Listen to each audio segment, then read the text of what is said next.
नमस्कार प्रेक्षको, आपण पाहत आहात प्रतिसाद. आज आपल्यासोबत नवनिर्वाचित भिवंडी ग्रामीणचे नवनिर्वाचित तथा तिसऱ्यांदा एक खूप चांगल्या मताने म्हणजे जवळपास 58,000 मतांनी निवडून आलेले भिवंडी ग्रामीणचे आमदार शांताराम मोरे साहेब आहेत.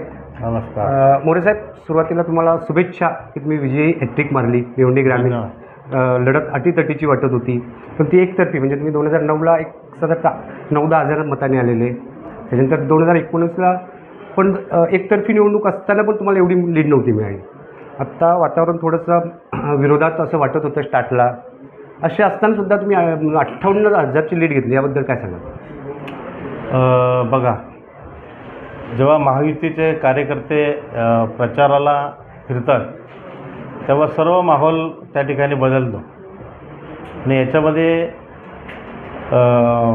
भाजपचे आपले केंद्रीय मंत्री कपिलजी पाटील साहेब, प्रकाशजी पाटील साहेब नेते आणि श्रमजीवीचे विवेकभाऊ पंडित, RPIचे सर्व कार्यकर्ते, देवा ग्रुपचे सर्व कार्यकर्ते, या सर्वांच्या सहकार्याने या विधानसभेवर आज आपण 57-58 हजाराचा लीड घेऊन या ठिकाणी बहुमताने निवडून आलेला आहे. एवढी लीड तुम्हाला अपेक्षित होती 58,000ची?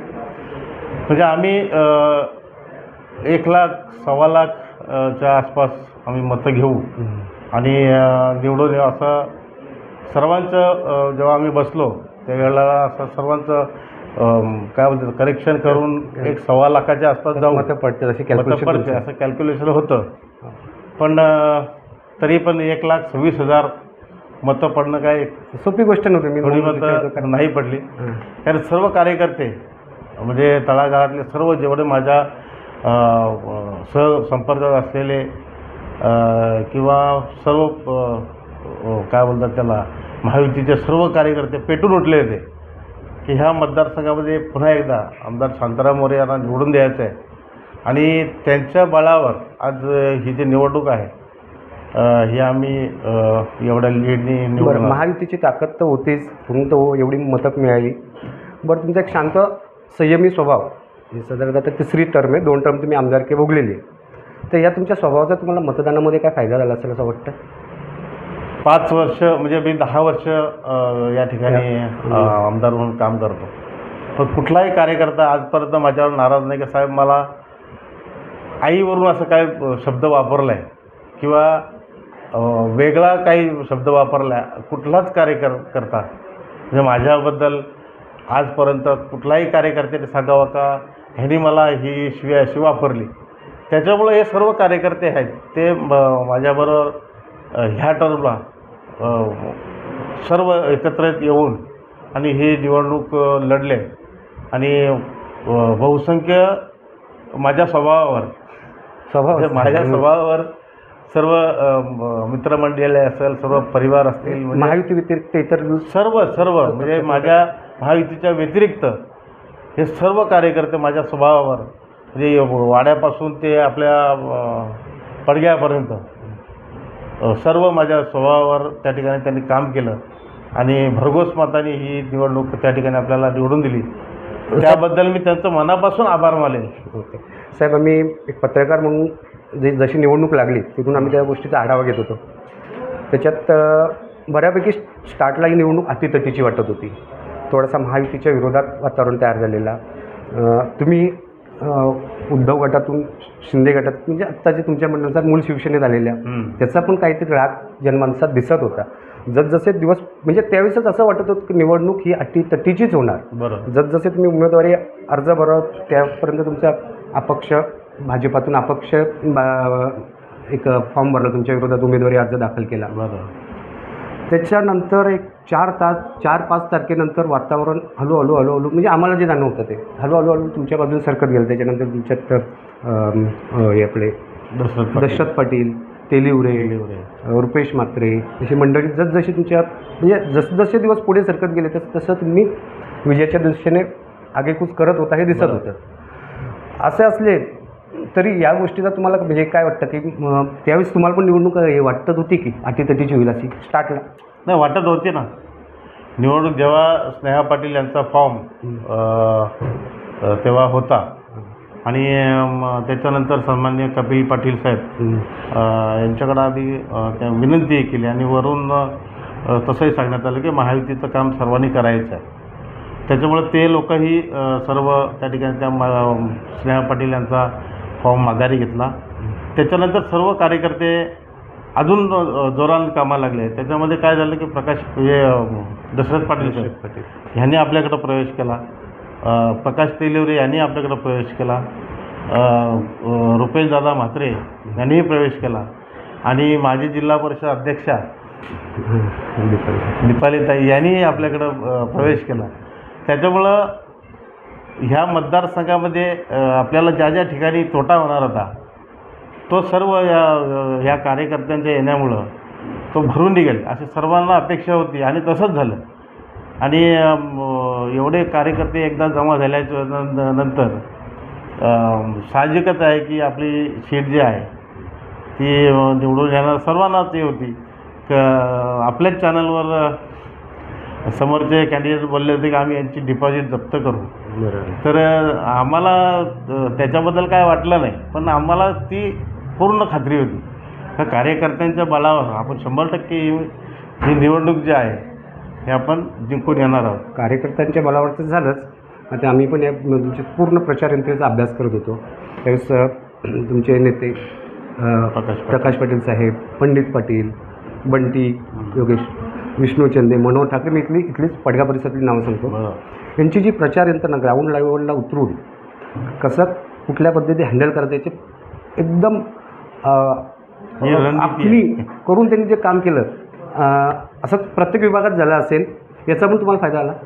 ही ज्या वेळेस आम्हाला फक्त 4 दिवसापूर्वी जेव्हा आमचं सर्व सेटअप झालं त्यावेळेला आमचं हे ठरलं की कोणी किती जिल्हा परिषद गट घ्यायचे, कोणाला कुठल्या भागामध्ये पाठवायचे. आता अजय माझा मुलगा तो आंबाडी इकडे आमचा मोंडोळ गट असेल, असे 2-3 गट त्याला दिले होते. गणेशपुरी गट असेल, पंडित शेठ आमचे पंडित पाटील आहेत त्यांना इकडे अंजूर गट दिला होता, रानोली गट दिला होता, इकडे खारबापर्यंत तो एकटाच बिचारा फिरत होता. नाही बऱ्यापैकी तिकडनं मग मला वोटिंग म्हणजे प्रत्येक बूथवरून चांगली लीड मिळाली. इकडे विष्णू चंदे असतील, बंटी पाटील आहे, अजून मनोहर ठाकरे आहेत, असे बरेचसे कार्यकर्ते ह्या पडगा बोरेली दुसरा हा आपला काय ह्या 2-3 गट तेही बघत होते. म्हणजे कोण कुठल्या वेळेला कुठे जात होता ते आम्हालाही माहिती नव्हतं. आम्ही फक्त त्या कार्यकर्त्याला प्रोत्साहित करत होतो की आपण या ठिकाणी जाऊन आणि सर्व सेटअप करून ठेवायचं आहे. साहेब या निवडणुकीत अंबाडीवाडा जो रोड अंबाडीवाडा म्हणून रस्ता आहे, म्हणजे तो रस्ता मंजूर आहे, त्याचं टेंडर झालेलं आहे, पण बऱ्यापैकी विरोधकांनी त्या रस्त्याचं म्हणजे ते कलीचा मुद्दा ठरलेला होता ह्या निवडणुकीत. बरोबर, टेंडर झालेलं कधीपर्यंत काम चालू आहे? भिवंडीवाडा रोडचा आता त्यांनी काय करायला त्यांना पूर्ण सेटअप उभा करायला लागतो. काय म्हणतात त्याला RMC प्लॅन वगैरे त्याला जर चालू केलं आहे कुडूच्या इथे 15-20 दिवसांनी काम चालू व्हायला पाहिजे. आता त्यांना खड्डा वगैरे भरायला सांगितलेत, तर तो हे काम त्या ठिकाणी चालू होईल आणि म्हणजे एका वर्षामध्ये आपल्याला हा पूर्ण रस्ता वापरण्यात येईल. आणि हेच आम्ही सर्व वाडा परिसरातील लोकांना ते सांगितलं की थोडासा कालावधी मला द्या, एका वर्षात हा रस्ता व्यवस्थित आपल्याला हे करता येईल. आणि दुसरा आहे आपला हा वाशिंद आंबाडी रस्ता आहे, वाशिंद आंबाडी शिरसाट, अतिशय खूप गाड्या त्या रस्त्यावर चालतात आणि त्याच्यामुळं ज्या वसईला जाणाऱ्या गाड्या आहेत, भाजीपाला असेल, टँकर वगैरे खूप त्या गाड्या चालतात त्या बाजूला. तोही रस्ता आपण 350 कोटी रुपये त्याच्यावर मंजूर केलेत आणि त्याचंही काम 1 महिनाभराने त्याचंही काम चालू होईल. बरे रस्ते होतील, टेंडर झाले ते रस्ते होतील, त्याची दर्जा कसा, त्याची जबाबदारी PWD यंत्रणेकडे आहे. मुळात होतं काय रस्ता होतो पण त्याचा दर्जा व्यवस्थित होत नाही. जबाबदारी जरी PWDची असेल पण तुमचं पण त्याच्यावर काय वचक असणार आहे की दर्जेदारच काम झालं पाहिजे? असणार 100%. कारण हा जो रस्ता आहे हा माझ्या गावाकडून जाणारा रस्ता आहे आणि जास्ती नजर माझी त्या रस्त्यावर राहणार आहे. कारण चांगल्या क्वालिटीचं आपल्याला ते करून घ्यायचं आहे. त्याच्यामुळं मी त्या रस्त्याला जाता येता त्या रस्त्यावर लक्ष ठेवणार आहे. बरं, असं बोललं जातं की तुमच्या नशिबात राजयोग आहे. राजयोग कसा ते तुम्हाला सांगतो. 2007 सांगतो, 7चं पहिलं. 2007ला इथे आरक्षण म्हणजे पंचायत समितीला आरक्षण ओबीसीकडून वेळेवर ते रद्द होऊन अनुसूचित जातीसाठी झालं होतं, जमातीसाठी झालेलं. तेव्हा तुमच्या मिसेसना ऐन वेळेस पंचायत समिती मिळाली. 2012ला जिल्हा परिषद गट इथला राखीव पडला. तुमचं नाव आलं, तुम्ही जिल्हा परिषद सदस्य झाला. त्याचाच फायदा 2014ला जिल्हा परिषद विसर्जित झाली आणि जिल्हा परिषद पण तुमचं गेलं, विसर्जित झाली. आणि त्याच वेळेस निवडणुका लागल्या लोकसभेच्या. युती कोणाच्या स्वप्नात नव्हती तुटेल. भाजपा सेनेची 25 वर्षाची युती, ती युती तुटली आणि तुमच्यासारख्या एका सर्वसामान्य कार्यकर्त्याला तिकीट मिळालं. तिथे तुम्ही निवडून आलात. 2019ची परिस्थिती सेना BJPचं परत एवढं फाटलं होतं की निवडणूक एकत्र लढतील का नडतील अशी शंका होती. एकत्र आले, विजय सोपा झाला. 2024ला पुन्हा वातावरण महायुतीच्या विरोधात जनसामान्यांना वाटत होते. त्यावेळेस मी पहिलाच प्रश्न विचारला त्याप्रमाणे की त्याच्यातून तुम्ही शिवसेनेतून बाहेर पडलेले आहे, एका शिवसेनेतून बाहेर पडून दुसऱ्या शिवसेनेत गेलेले आहेत. त्याचा एक जनसामान्यामध्ये रोष तयार होऊन काय वातावरण वेगळं होतं की काय असं एक वाटलं होतं. तरी पण तुम्ही 58,000 मतांनी निवडून आले. मग राजयोग तुमच्या नशिबात आहे हे बरोबर आहे का? राजयोग असल्यापेक्षा ईश्वराची कृपा. खूप आयुष्यात खूप मेहनत केली. म्हणजे माझी 3 मुलं जन्माला आली आणि म्हणजे जन्माला आली ती कशी मोठी झाली. हालाकीची परिस्थिती म्हणजे तेव्हाची परिस्थिती तशी होती. कारण मी जास्तीत जास्त बाहेर असायचो, टूर अँड ट्रॅव्हलच्या गाडीवर असायचो. ती टूर असायची 10 दिवस 15 दिवसाची टूर असायची. त्याच्यामुळं मी घरी यायचो 10-15 दिवसांनी. आणि खरंच त्यावेळेची परिस्थिती तशी असताना माझ्या मिसेसनी सर्व मुलांची देखभाल केली. आणि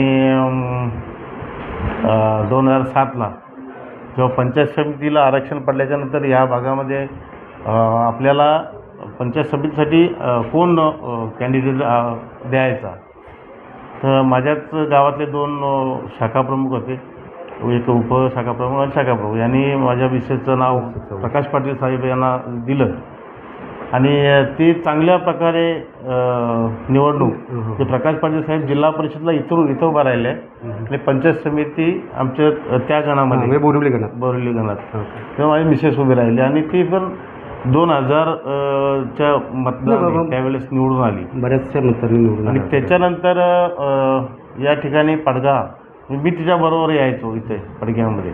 जे प्रकाश पाटील आणि साहेबांनी आम्ही माझा संपर्क 2007 ते 2008पासून त्यांच्याशी आला, प्रकाश पाटील साहेबांच्याबरोबर. आणि तेव्हापासून मी इकडे पडग्यातच असायचो. मग तेव्हा साहेब बोलले तुम्ही काय करता? मी ड्रायव्हिंग करतो. ते बोलले मग माझ्याबरोबर या.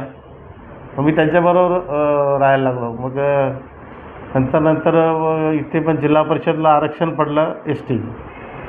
मग तेव्हा प्रकाश पाटील साहेबांच्याकडे इथं नेमकं द्यायचा कोणाला, आता ह्याला त्याला देण्यापेक्षा आपला घरचा माणूस म्हणून ती जिल्हा परिषद मला लढवायला सांगितली. आणि मीही इथं 2-2.5 हजाराच्या मतांनी इथं निवडून आले. आणि प्रकाश पाटील साहेब मोखवण्याला म्हणजे कसाऱ्याला ते निवडून आले. मग त्या पंचायत समितीला जेव्हा विषय असताना तिथून आमची ही खरी राजकीय सुरुवात झाली. तेव्हापासून ईश्वराची कृपा आहे की आज 2014ला मला पुन्हा एकदा आमदारकीचं तिकीट प्रकाश पाटील साहेब आणि उद्धव ठाकरे साहेब यांच्या माध्यमातून ती लढवायला मिळाली. आणि 2014 असेल, 2019 असेल, 2024 असेल, या लगातार 3ऱ्या वेळेस आपण या ठिकाणी सर्व कार्यकर्ते आणि प्रकाश पाटील साहेब त्यांचा सर्व परिवार त्या ठिकाणी माझ्या पाठीशी राहिला. त्यामध्ये पंडित पाटील साहेब असतील, प्रकाश पाटील साहेबांच्या मिसेस असतील, त्यांची आई होती, तिथं माझ्यावर खूप प्रेम होतं. कारण त्यांच्यापेक्षा ती मला जास्ती जीव लावायची. मी तिला पंढरपूरला घेऊन जायचो, बऱ्याचशा अशा ठिकाणी तिला मी घेऊन गेलो. ती त्यांच्यापेक्षा जीव माझ्यावर खूप लावायची. त्याच्यामुळे असा आमचा परिवार खूप त्यावेळेला माझ्या पाठीशी राहिला. आणि आज 24ची निवडणूक, 24च्या निवडणुकीमध्ये प्रकाश पाटील साहेबांनी पूर्ण परिवार म्हणजे जावयांपासून ते बहिणीपासून भाच्यांपासून सर्व या निवडणुकीमध्ये उतरवलं जातं आणि त्याच्यामुळं ही जी निवडणूक आहे ती सर्व कार्यकर्ते असतील, आमचे सर्व परिवार असेल, यांच्या माध्यमातून ही निवडणूक आपण लढलो आणि चांगल्या फरकाने म्हणजे 57,900 मताने आपण या ठिकाणी निवडून आलो. ही सर्व परिवाराच्या आणि सर्व मतदारांचं मनापासून आभार मानेन की आपण सर्वांनी एवढ्या मताधिक्याने या ठिकाणी ही 2024ची निवडणूक आपण निवडून दिली, त्याबद्दल मी सर्वांचं मनापासून आभार मानेन.